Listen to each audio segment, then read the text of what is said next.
സ്വതന്ത്ര ഭാരതം അനേകം പരീക്ഷാ ക്രമക്കേടുകളിലൂടെ ഇതിനകം തന്നെ കടന്നുപോയിട്ടുണ്ട്. അതിലേറ്റവും ഒടുവിലത്തേതാണ് ഇപ്പോൾ നടന്ന നീറ്റ് പരീക്ഷാ ക്രമക്കേടും ശേഷം നടന്ന UGC CSIR നെറ്റ് പരീക്ഷകളിലെ ക്രമക്കേടുകളും. നീറ്റ് പരീക്ഷയിൽ നടന്ന ക്രമക്കേടിനെ രണ്ടാം വ്യാപം അഴിമതി എന്നാണ് പലരും വിശേഷിപ്പിക്കുന്നത്.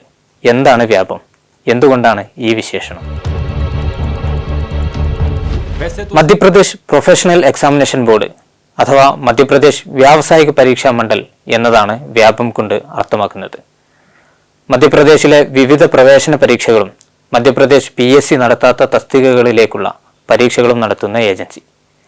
ഇവർ നടത്തുന്ന പരീക്ഷകളിൽ നടന്ന രാജ്യം ഇന്നുവരെ കണ്ടതിൽ വെച്ച് സമാനതകളില്ലാത്ത ക്രമക്കേടിനെയാണ് വ്യാപം ക്രമക്കേട് എന്ന് പറയുന്നത്. പ്രതിവർഷം ശരാശരി 21 പരീക്ഷകളിലായി 14 ലക്ഷം ഉദ്യോഗാർത്ഥികളാണ് വ്യാപം നടത്തുന്ന പരീക്ഷയിൽ പങ്കെടുക്കുന്നത്. 1970 വ്യാപം സ്ഥാപിതമാകുന്നത്. 1995 മുതൽ ആരോപണങ്ങൾ വന്നു തുടങ്ങി. 2000 ഛറ്റാർപൂർ ജില്ലയിൽ ആദ്യത്തെ FIR, 2004 ഖണ്ഡ്വ ജില്ലയിൽ 7 കേസുകൾ. ഒറ്റപ്പെട്ട കേസുകൾ എന്ന നിലയിൽ ഇവയ്ക്കൊന്നും വേണ്ടത്ര ശ്രദ്ധ കിട്ടിയില്ല. കാര്യങ്ങൾ മാറിമറിയുന്നത് 2013.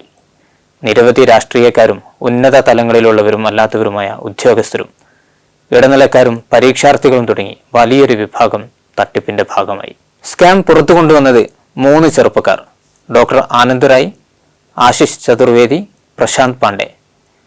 2013 ജൂലൈ 7 നടക്കാനിരുന്ന പ്രീ മെഡിക്കൽ ടെസ്റ്റിന് അഥവാ ഇന്ന് നടക്കുന്ന നീറ്റിന് സമാനമായ പരീക്ഷയിൽ ആൾമാറാട്ടം നടത്താനായി ഇൻഡോർ നഗരത്തിലെ വിവിധ ഹോട്ടലുകളിൽ താമസിച്ചിരുന്ന 20 പേരെ തലേദിവസം രാത്രി പോലീസ് അറസ്റ്റ് ചെയ്യുന്നു. 50,000 രൂപ മുതൽ 1 ലക്ഷം രൂപ വരെയാണ് ഓരോരുത്തർക്കും ലഭിച്ചിരുന്ന പ്രതിഫലം. വലിയൊരു ടീം തന്നെ ഇതിന് പിന്നിലുണ്ട് എന്ന സംശയങ്ങളുയർന്നു.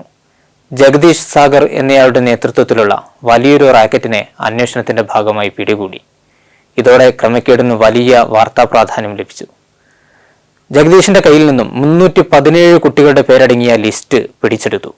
ആ ലിസ്റ്റിലുള്ള വിദ്യാർത്ഥികൾക്ക് സീറ്റ് നൽകണം എന്നാവശ്യപ്പെട്ട് വിവിധ സർക്കാർ ഡിപ്പാർട്ട്മെന്റുകൾക്കും മെഡിക്കൽ കോളേജ് ഡീനുകൾക്കും വ്യാപം എക്സാം കൺട്രോളർ പങ്കജ് ത്രിവേദി എഴുതിയ കത്തും പുറത്തു വന്നു.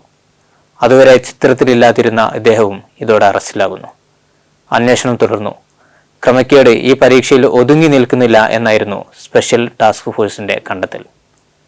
Pre PG, police constable, food inspector, milk federation, Subedar അല്ലെങ്കിൽ സബ് ഇൻസ്പെക്ടർ എന്നീ 5 ടെസ്റ്റുകളിലേക്കും ക്രമക്കേട് നടന്നു എന്നവർ കണ്ടെത്തി.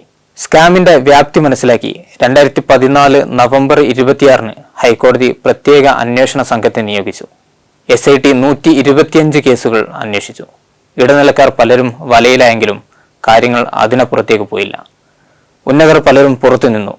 അന്വേഷണ സംഘം നിഷ്പക്ഷമല്ല എന്ന് വിമർശനങ്ങൾ ഉയർന്നു. 48 പേരാണ് ഇതിനിടെ ദുരൂഹമായി മരണപ്പെട്ടത്. ഏറെ പേർ വാഹനങ്ങളിടിച്ച്. പരീക്ഷാ ക്രമക്കേടിനെ തുടർന്ന് രാജ്യം കണ്ട ഏറ്റവും വലിയ കൊലപാതക പരമ്പര. ഇങ്ങനെ ദുരൂഹ മരണം വരിച്ചവരിൽ ഇടനിലക്കാരും തട്ടിപ്പ് പുറത്തു കൊണ്ടുവരുന്നതിനാവശ്യമായ രേഖകൾ നൽകിയവരും മാധ്യമപ്രവർത്തകരും വിദ്യാർത്ഥികളും അന്വേഷണ ഉദ്യോഗസ്ഥരും വ്യാപം ഓഫീസേഴ്സും ഉൾപ്പെടുന്നു. മധ്യപ്രദേശ് ഗവർണറുടെ മകനും കൊല്ലപ്പെട്ടവരിൽ ഉൾപ്പെടും. മരണങ്ങളിൽ ഗൂഢാലോചന സ്ഥിരീകരിക്കാനാകില്ലെന്നുൾപ്പെടെ അന്വേഷണ സംഘത്തിനെതിരായ ആരോപണങ്ങളെ സാധൂകരിക്കുന്ന പല പ്രസ്താവനകളും റിട്ടയർഡ് ജഡ്ജി കൂടിയായ അന്വേഷണ സംഘത്തലവൻ ചന്ദ്രേഷ് ഭൂഷന്റേതായി പുറത്തുവന്നു. എന്നാൽ അന്വേഷണ സംഘത്തിലെ മലയാളി കൂടിയായ റിട്ടയർഡ് IPS ഓഫീസർ വിജയരാമൻ അന്വേഷണ സംഘത്തലവന്റെ പല വാദങ്ങളെയും നിരാകരിച്ചു. 23 മരണങ്ങൾ 44 കേസുകളുടെ അന്വേഷണത്തെ ബാധിച്ചു എന്നും മരണങ്ങൾക്ക് പിന്നിൽ ഒരു ബുദ്ധികേന്ദ്രം പ്രവർത്തിക്കുന്നുണ്ട് എന്നും അദ്ദേഹം പറയുന്നു. 2000 പേരെയാണ് വ്യാപം ക്രമക്കേടിൽ കസ്റ്റഡിയിലെടുത്തത്. പലരെയും അറസ്റ്റ് ചെയ്തു. പലരും ഒളിവിൽ പോയി. രാജ്യത്തെ ഏറ്റവും കൂടുതൽ ആളുകൾ പ്രതികളായ അഴിമതി കേസായി മാറി വ്യാപം. വിഷയത്തിൽ സുപ്രീം കോടതി ഇടപെടും എന്ന് വന്നതോടെ ക്രമക്കേടിൽ വലിയ പങ്ക് ആരോപിക്കപ്പെട്ട ശിവരാജ് സിംഗ് ചൗഹാന്റെ BJP സർക്കാർ മറ്റു വഴികളൊന്നുമില്ലാതെ അന്വേഷണം CBIക്ക് വിട്ടു. തെളിവുകൾ നശിപ്പിക്കപ്പെട്ട കേസിൽ CBI ഇരുട്ടിൽ തപ്പുകയാണ്. 2000 കോടി രൂപയാണ് വ്യാപത്തിൽ കൈക്കൂലിയായി ഒഴുകിയത് എന്നാണ് കണക്കുകൂട്ടുന്നത്. കഴിവുകെട്ടവരെ ഡോക്ടർമാരും എഞ്ചിനീയർമാരുമാക്കിയ, കായികശേഷിയോ സാമർഥ്യമോ ഇല്ലാത്തവരെ പോലീസ് ഓഫീസർമാരാക്കിയ വ്യാപം ക്രമക്കേടിലൂടെ കഴിവുള്ള അനേകം വിദ്യാർത്ഥികൾ പുറത്തിരുത്തപ്പെട്ടു. വ്യാപം ക്രമക്കേട് രാജ്യത്താകെ വലിയ കോളിളക്കം സൃഷ്ടിച്ചെങ്കിലും പരീക്ഷാ ക്രമക്കേടുകൾക്ക് പക്ഷേ അറുതിയായില്ല. അവ പിന്നെയും പിന്നെയും തുടർന്നു. ഇന്നത് NTA നടത്തുന്ന വിവിധ പരീക്ഷകളിൽ എത്തി നിൽക്കുന്നു.